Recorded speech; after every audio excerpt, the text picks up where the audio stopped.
سوريا ما عندها امكانيات تنظم مهرجانات ولا اي فعاليات. مهرجان كأس العالم 2026 من هنا بدأت فعاليات كأس العالم 2026 بسوريا، حتى قريش قاعدة تشوف المباراة.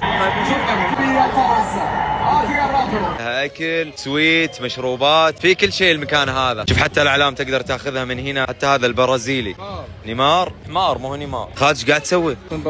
ترسم البرازيل؟ مجنون انت. خبل هذا قاعد يرسم ويسوي حركات. والله بالله كيف الرسمه، احنا مع المنتخب السعودي يا ابوي. ما ادري وش اقدر اصور لكم، بس لازم تزورون المكان هذا. سلامات نينجا اورنج. ايش مكتوب؟ ايش مكتوب؟ العب العب العب يا اللي ما يكبس ما اسامح، اللي ما يحط لي اسد ما اسامح. اوكي حتى في جلسات قريبه قدام السكرين. يا الوسخه لذ عصير موقو موقو. عطني.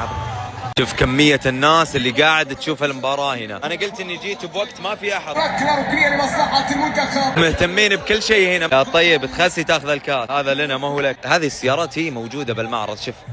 شوف هذا مسوي غبي. لا مو على الرجال، مو على الرجال حبيبي. هناك. حركات نينجا وكذا نفهم على بعض.